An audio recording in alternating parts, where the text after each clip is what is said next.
नमस्कार। मैं आज आप लोगों को राष्ट्रपति की विधायी शक्तियों के बारे में बताऊंगी।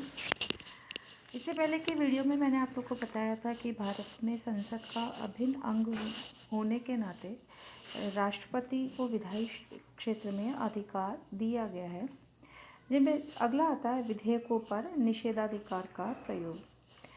भारतीय संसद द्वारा पारित प्रत्येक विधेयक अंतिम रूप में कानून तब बनता है जबकि राष्ट्रपति उस पर अपना हस्ताक्षर कर देता है।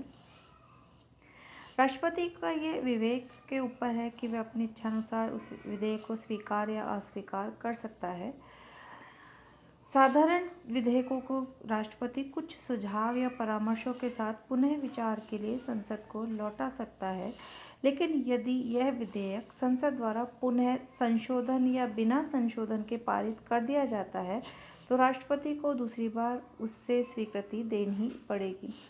यानी राष्ट्रपति को किसी भी विधेयक के संबंध में निषेधाधिकार शक्ति के बारे में अंतिम अधिकार नहीं दिया गया है। एक बार अगर राष्ट्रपति किसी भी विधेयक पर कोई संशोधन प्रस्ताव लाकर उसको पुनः संसद को लौटाता है और संसद उस विधेयक को पुनः उस संशोधित रूप में या उसके मूल रूप में ही पारित कर देती है तो राष्ट्रपति को उस पर हस्ताक्षर करने होते हैं। यानी एक तरह से पुनर्विचार करने का कार्य जो है संसद करती है और यह संसद के ऊपर निर्भर करता है कि राष्ट्रपति के संशोधन प्रस्ताव को स्वीकार करे अथवा नहीं करे। अगला है अध्यादेश जारी करने की शक्ति। जब संसद का अधिवेशन नहीं हो रहा होता है तो उस समय राष्ट्रपति को अध्यादेश जारी करने का अधिकार होता है। इन अध्यादेशों की जो मान्यता होती है या इन अध्यादेशों का जो स्वरूप होता है वो संसद द्वारा पारित कानून के अनुसार ही होता है। ये अध्यादेश संसद का अधिवेशन प्रारंभ होने के 6 सप्ताह बाद तक लागू रहते हैं, लेकिन यदि संसद चाहे तो उसके द्वारा इस अवधि के पूर्व भी इन अध्यादेशों को समाप्त किया जा सकता है। यानी किसी कानून की अचानक आवश्यकता होने की स्थिति में राष्ट्रपति के द्वारा अध्यादेश जारी किया जाता है, जबकि संसद अपने सत्र के दौरान नहीं हो या संसद का अधिवेशन नहीं हो। अगला आता है राज्यों के संबंध में विधायिका शक्ति। राष्ट्रपति को राज्यों के विधानमंडल के संबंध में भी कुछ अधिकार प्रदान किए गए हैं, जिनमें प्रमुख है यदि कोई राज्य निम्न विषयों पर अधिनियम बनाता है तो वह अधिनियम राष्ट्रपति की स्वीकृति प्राप्त होने के बाद ही लागू होंगे, जैसे कि राज्य द्वारा संपत्ति प्राप्त करने के लिए बनाए गए अधिनियम।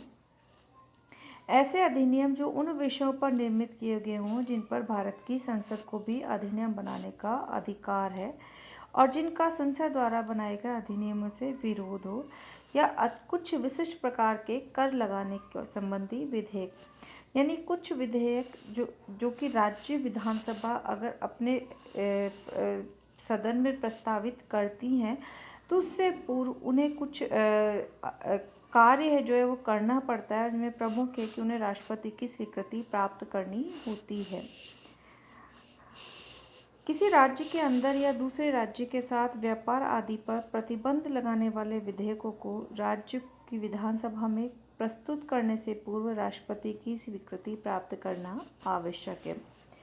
संक्षेप में अगर कहा जाए तो राष्ट्रपति को विधायी क्षेत्र में व्यापक शक्तियां प्रदान की गई हैं। अगली आती है राष्ट्रपति की वित्तीय शक्तियां।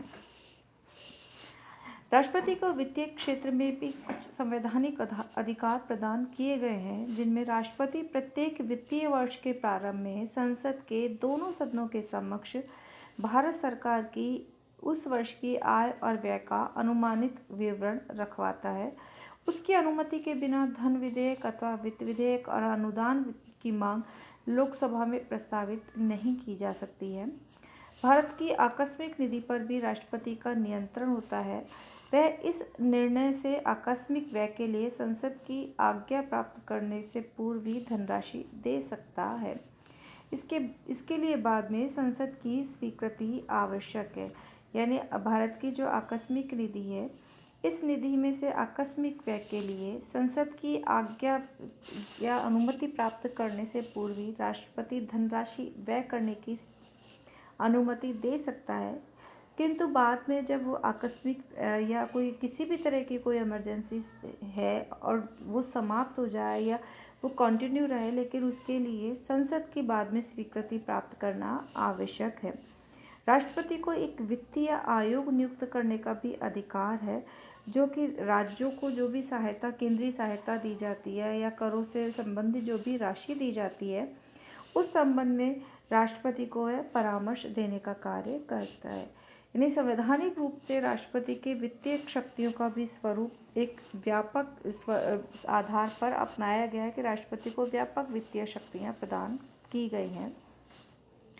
अगली आती है राष्ट्रपति की न्यायिक शक्तियाँ। राष्ट्रपति किन्हीं अपराधियों को क्षमा प्रदान कर सकता है या उनके दंड को स्थगित कर सकता है या कम कर सकता है। राष्ट्रपति को क्षमादान का जो अधिकार है, वो कोई भी अपराधी या कोई भी व्यक्ति जो कि सर्वोच्च न्यायालय से उसको दंडित किया गया है, तो वो अंतिम रूप में अपनी अपील राष्ट्रपति के समक्ष रखता है। राष्ट्रपति उस मृत्युदंड पाए हुए व्यक्ति की सज़ा को कम करने के संबंध में या फिर उसकी मृत्युदंड की सज़ा को उम्र कैद में परिवर्तित करने के लिए प्रस्ताव दे सकता है।